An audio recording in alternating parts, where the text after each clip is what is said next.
Hi, everybody. Alita Hernandez rebooted the podcast. Sorry about that. My intro didn't come on. Oh, well. We always have some technical difficulty or something.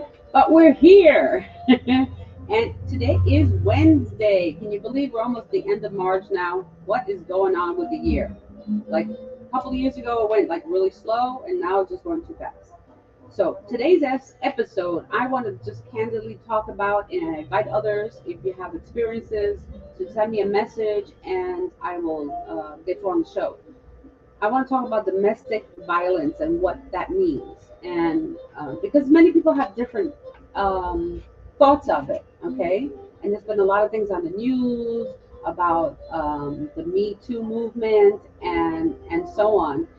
And I just thought I'd bring it up because I have some friends that I know that are going through some things right now, and it just was on my heart to just open up this conversation, just to discuss this. So I just want to show up. I have some things on my screen here. I just want to share with you just some statistics about domestic violence here in the United States. Um, so currently, just eye-opening domestic violence stats that I found out on this website here. And of course, I will put all the links of anything that I find that is not my information on the website for this episode. So right now, more than a third of women worldwide experience domestic abuse. 1 in 3 women in the United States experience physical violence caused by an intimate partner during their lifetime. Okay, 1 in 4 men in the United States is a domestic abuse victim. Did you hear that? And 1 in 4 men. So women and men are both abused. Just want to get that out clear first of all, that it goes both ways. Um, of course, the percentage of women is higher than men, but men do get abused as well. 43 million women in the United States suffer psychological aggression caused by their partners. In the United States, 24 people are raped, physically abused, and stalked every minute by their intimate partners. This is like really alarming. I don't know if you guys are really listening to me out there. This is alarming stats. I didn't even know this. Okay, um, around 50% of female homicides are committed by an intimate partner. So that means 50% of women who have been abused some form or way by their partner have been murdered. Okay, I don't have exact number, but 50% is just too high and any number. And then the last two is 1 in 6 women and 1 in 9 men in the United States are victims of stalking by a former partner. Okay, and the last one is domestic abuse victims are twice as likely to develop depression. So depression, that's just one thing that you can develop probably. So when I was very young, my first relationship, I was going to be married. I was 21 years old, and unfortunately, my partner at the time was under the influence of alcohol and drugs, possibly, which didn't help the situation. And we had gone out one night. We were already engaged to be married, and I was living in New York City, young girl, 21 years old. I weighed like 100 pounds at the time. I was really tiny. And we got into an argument, and he wanted drugs, and I said no, I wanted to go home. And well, the short story is that he landed up punching me, literally punching me in the face, in the head. I was bruised, had a black eye, I had a concussion. I landed up in the emergency room, and it was not pleasant. It was the worst experience, one of the worst experiences of my life, being 21 years old, being young, loving somebody, not understanding why a person who loves you is beating the crap out of you. Um, but for me, I was lucky and I was saved because I was able to get out of the relationship before it was too late. So I wasn't staying around, and even though there was times, oh, I want to go back with him because you're young, you have that new love and everything, right? And so I did try to go back with him, but then I was like, what is wrong with me? This is not going to work. Because if you have a relationship, a person, a boyfriend or a girlfriend, whoever your partner is, and there's already signs of abuse before they even touch you. But when I started thinking about it, I already had signs that something was going to happen, because he used to tell me about his brothers. He had 2 brothers that unfortunately also were abusive to their wives because their father was abusive to their mother. So guess what? It's a pattern. Okay, because nobody's talking. Everybody's just angry and hitting. That's it. Nobody talks. Nobody resolves the issue. They don't know how to resolve it. They just have one mindset, and that's it because that's all they've learned. So it's become a learned condition. Okay, in that sense. I'm not an expert, so don't get me, I'm not an expert. I'm reading statistics, and today I don't have expert guests, but I will get an expert guest another time to discuss domestic violence, especially from the shelter point of view and people who help other people out there. So I just want to get that out there. But I remember till this day, I was very young. It took me a long time to get over it. I left New York, moved to California, far away because of that. Because I just didn't feel right. I was felt unsafe, and it was a horrible feeling to feel that you couldn't walk down the street and you had to look behind your back because you felt somebody was following you. Okay, and just because you didn't want to be with that person because he hurt you. So why would you want to be with any person that hurts you? It doesn't make sense. And I saw a lot of other statistics um, about domestic violence and like why people stay, and there's a lot of different things out there about it. But I just want to talk about just I don't know if people understand what stalking is. Okay, so now we live in a time with technology. Back in the day when I had no phone and I was 21 years old, we had no cell phones. So you use a phone in the house, a pager. We had a pager that you could page a number and then look for a phone to call somebody, right? So it wasn't easy to track somebody unless they knew you were at work at a certain time or you went to school. Like you had a pattern, right? But nowadays, with technology, it's really scary because you have a cell phone. There's apps out there that are very invasive that they don't even need your permission, and they can find out where you are. They can track where you are, or they're looking on social media. Oh, she's here because we're so into social media that we put like, oh, I went on vacation. I'm in Puerto Rico. Oh, I went to Miami Beach. Oh, I went here and there, right? So you put everywhere you're at. So unfortunately, people who are going through an issue like that, they can't even be on social media. They can't be anywhere because they don't want to be found. Because the person who is ill, because that's all I can say, a person who stalks another person, who can't accept rejection, who can't accept that the relationship doesn't work. So that's the bottom line. If two people they don't belong together, you can't force it. You can never force two people to love each other or to be together. If it doesn't happen, there's a natural sense of I don't know what it is. I think hopefully everybody experiences it. There's like a natural sense of when you meet somebody, you're like, you get those butterflies in your stomach. You go, wow, that's the person. Like you feel an attraction to them, but not just a physical, but a more of a spiritual connection. It's really more deeper than that. I've learned this as you get older. When you're young, you don't know anything about this.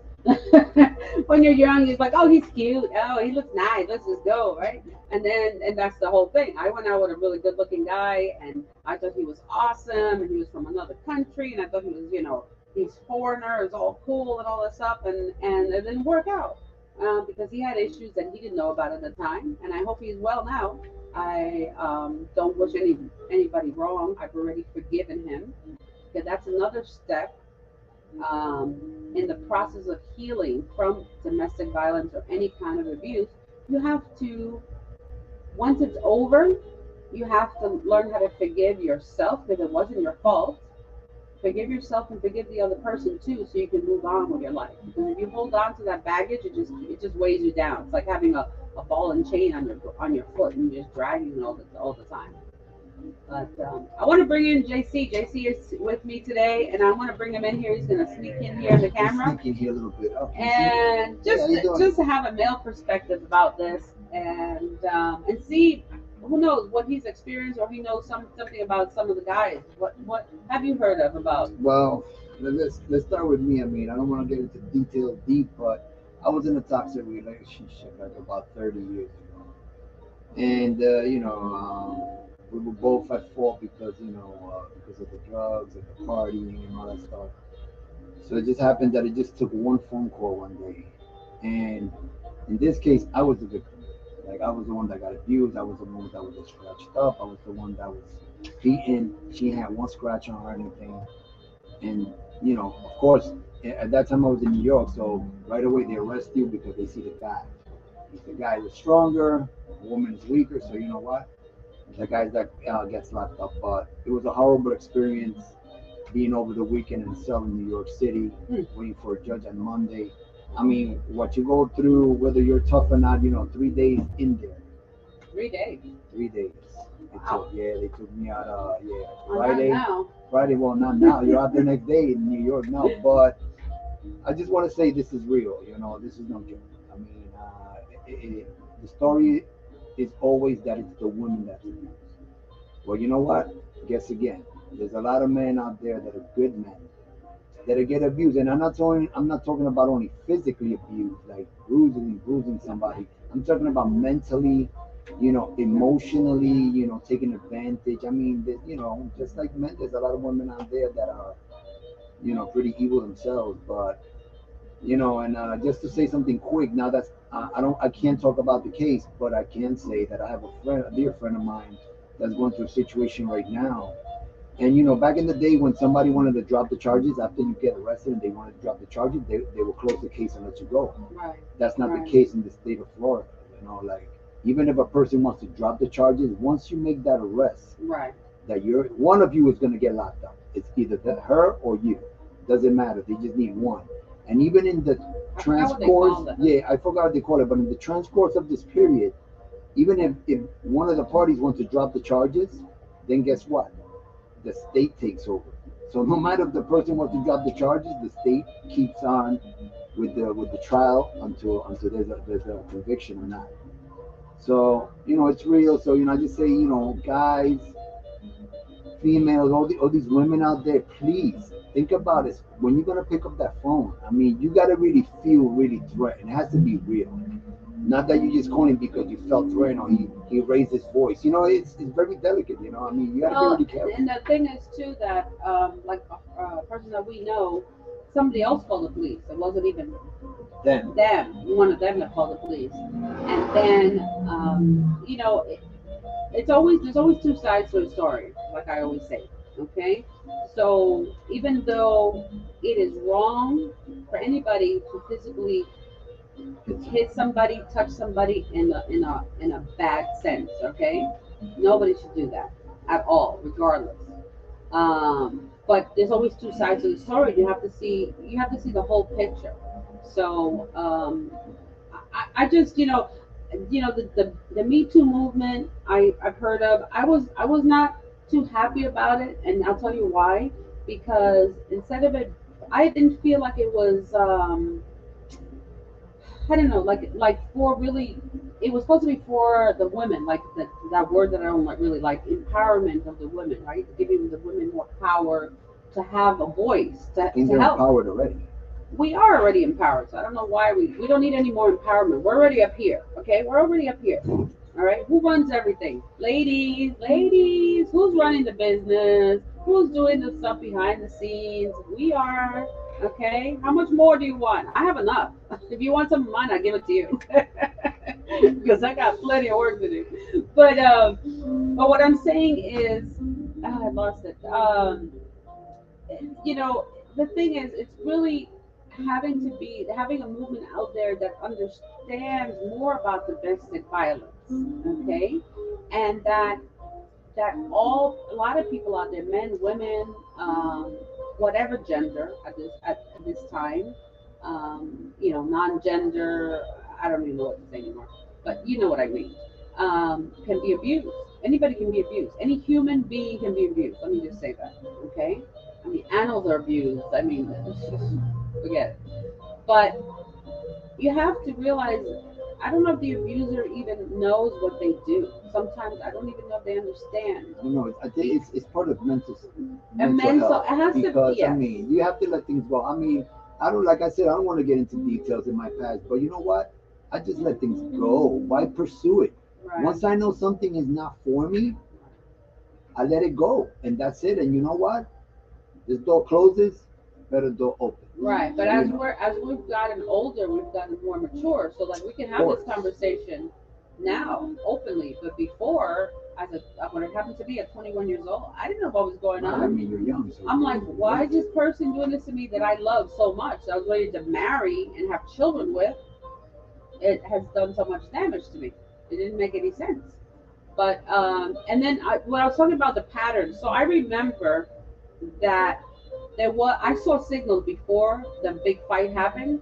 I didn't ever think it was going to happen because why would I envision that? I would never envision that. But I remember having like little arguments or little controlling stuff like um, I was making dinner one day for him and he's like, oh no, I only want this food and this food and this food. I go, but I'm making this. No, I'm not gonna eat that. Like it was controlling of the food that I had to cook, what time I got home from work. Like it was real. And I'm like, what are you doing? I'm only 21 years old. I just started working a full time job. He was already jealous of me out somewhere, thinking I was with somebody else. So all those little signs are just little steps of trying to little take pieces from you to control you. It's all about control because they have no control. So they figure they can control somebody else and make themselves feel better. I mean, that's what I came up with. I don't know if it's true or not, but that's how I feel that it And I'm seems glad, that way. I'm glad that Alina and I, thank God we've been 6 years together. We just did 6 years together. When we met, we put things on the table. Like, we don't got time for this. All right. No relationship is perfect. I can tell you right now. We freaking have little arguments every day. Are you kidding me? We got a full house at home. You know what I'm saying? Plus, we got our businesses. Of course, it's a lot to deal with. But we get into our things. We're not saying we're perfect, but we don't get to that point. I mean, come on, no es pa tanto. You know what I'm saying? I know. As much good that she does, I do. We both put our efforts to do the right thing, and we always trying to help other people. You know. Oh, As much as so I can. As much as I can. So I want to put up let me get another out of here. She's gonna continue with the show. thanks, I got my baby. people over here also on live, so I'm gonna show them the studio now that I got them on camera. All right. Well, he's gonna do his own live over there. So a little Studio Oh, 33. guys. That's in the background here. That's our counter bar there, and some of the chairs that we have. So I'll discuss that. Well, I can discuss it now. This is our little commercial break. So my commercial break is me telling you about Studio 33. So our venue here is available for rent. To have your event, you can have your birthday party, your sweet 15, sweet 16. I have a wedding coming up in June. I'm so excited for because I can't wait to see this place all decorated for the wedding. I have caterers, I have DJs, I have bands. I know so many people in South Florida that are artists that if you need music, amazing music, a band for your wedding, call us here at Studio 33 and we can do that for you. We can hook that up for you. We can connect you with the right people. It would be just so awesome. And I'll just put my banner here. So Studio 33 FLL. And just to let you know, again, always remember subscribe to my channel. If you're on YouTube, where is it? Over there, somewhere over there. Subscribe on that corner. Hit the like button. Give me stars. I don't give me something. All right. I hope this blesses somebody out there that somebody needed to hear this message, and that's why I was putting it out here today. So I really do hope that. Anyway, so to continue, I want to share something on this that I found here on the website, another website that I found, and I will show you right now. So on this website, it talks about, and again, I'll put the link for all this stuff. So it talks about domestic violence and just patterns of abuse,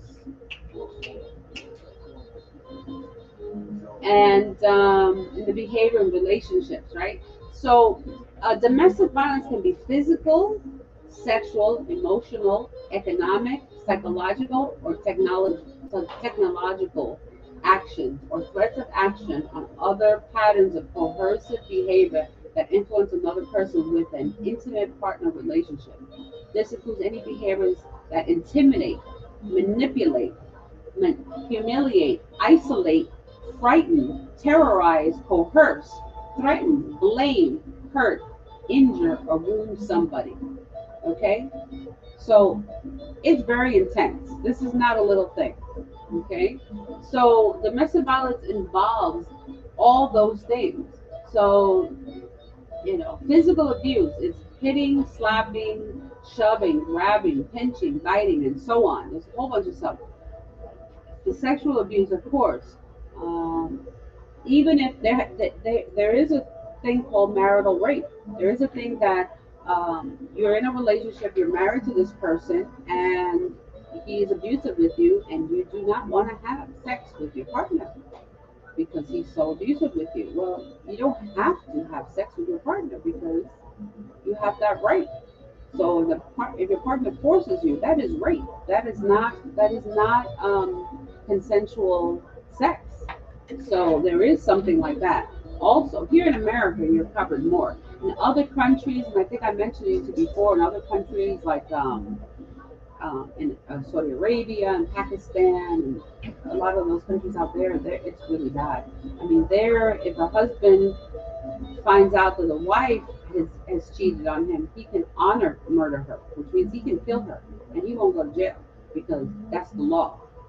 But if he doesn't, forget it. He just gets away with it. He gets two or three wives, and it's no big deal. But if the woman does it, nope, doesn't work that way.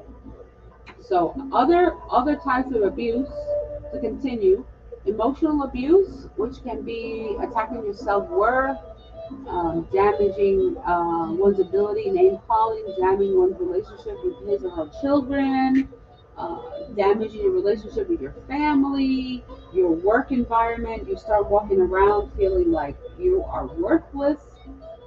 I remember I was so young, and it was a short period of time that I went through it. Uh, and I felt isolated. I felt ashamed. I felt like it was my fault because over a while I didn't realize that he was psychologically working on me already. Certain things he would tell me that I had started modeling at like 19. He was like, "Oh, you shouldn't model," and gave me all these reasons why because he was just jealous.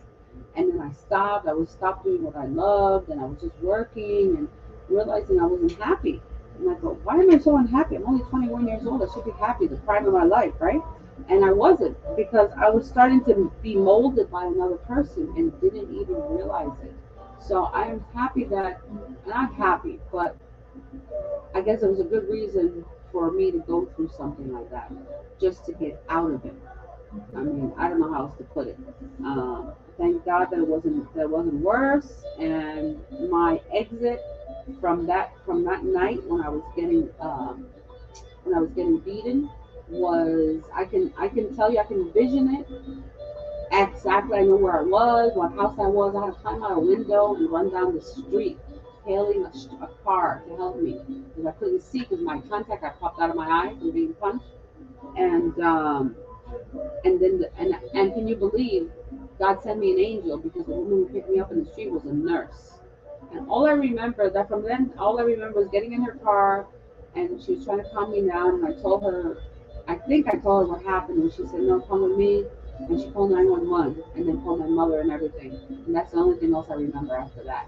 But I remember this nurse. I don't know who she was. You were an angel. You probably passed away at this point now because this is a long time ago. But that lady, whoever you are, that beautiful lady that picked me up in the street there in Garden City Park, Long Island, in New York, way back in 1986. So many years ago, and it's like yesterday. And I thank her because there are angels out there. So please don't be alone out there. If you're going through some form of abuse, reach out to somebody. Don't hide. Tell somebody. Tell somebody at work, tell somebody else what you're going through because you don't know who's out there going to help you. Okay, I'll give you guidance on which way to go so you know how to get help and get out of the situation. Because most of the time, I had another website here, and I'm going to share that right now too. And it talks about people always say, why do women stay in abusive relationships? Do they like abuse? Which is ridiculous. Nobody likes abuse. I mean, come on. So here it says, no one wants to be hurt, beaten, or made to feel inferior. Women stay in abusive relationships, excuse me, for a number of reasons. Women may have nowhere to go. They may believe that it's better for their children to stay in a stable home. For many women, the reason they stay in is because of fear. Statistics show 70%, 75% of women who are murdered by their batterers are killed when they leave or after they leave the relationship. So the fear is real. Okay, the fear is real because we don't know the level of the mental state of that other person, regardless man or woman. I'll say it just like that because you don't know who the abuser is. It could be either one. So so anyway,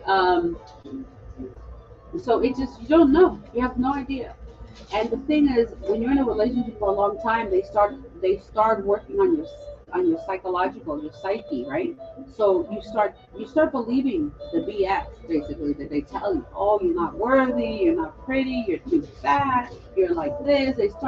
They'll do it subtly and they'll keep coming and it starts working on you. And the more you hear it in your brain, the more you start believing it.